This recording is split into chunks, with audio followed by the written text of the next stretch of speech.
मध्य प्रदेश के जबलपुर में एक ऑटो ड्राइवर की बेटी स्वाति जैन ने सिविल जज का इम्तिहान पास किया है। इस कामयाबी पर उसके वालिदैन काफी खुश हैं। काबिल तारीफ बात यह है कि स्वाति ने खुद ही अपनी पढ़ाई का खर्चा उठाकर पढ़ाई की और इस मकाम को हासिल किया। हमारे नुमाइंदे पवन पटेल ने स्वाति से बातचीत की। की स्वाति चौहान ने सिविल जज परीक्षा पास करते हुए अपने सपनों को नई उड़ान दी है, साथ ही अपने परिवार का भी सपना साकार किया है। उनसे जानते हैं कि किस तरह उन्होंने इस परीक्षा की तैयारी की और कैसे वो इस मुकाम तक पहुंची। स्वाति, ये हर किसी की इच्छा होती है कि अपने जीवन में कोई बड़ा मुकाम हासिल करें। आपने सिविल जज परीक्षा पास की है, कैसे ये सफर तय किया, क्या मुश्किलें आई और कैसे सफलता?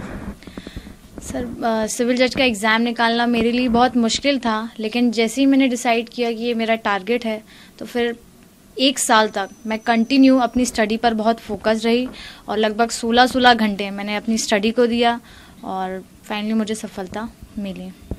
एक बहुत बड़ा हाथ होता है फाइनेंस का, फैमिली सपोर्ट का, ये कैसे आपने इस समस्या से कैसे आप? जी, मेरा मानना है कि अगर कोई व्यक्ति अपना लक्ष्य निर्धारित कर लेता है तो फाइनेंस कभी भी उसके बीच में किसी भी प्रकार से कोई परेशानी नहीं बनता है। और मैं खुद भी बच्चों को ट्यूशन पढ़ाती आई हूँ, तो फाइनेंस की किसी भी प्रकार की कोई परेशानी मुझे महसूस नहीं हुई, क्योंकि शुरू से ही हमने अपनी स्टडी, कोचिंग, पढ़ाई और अपनी पढ़ाई साथ में की है। क्योंकि आप सिविल जज बनी है और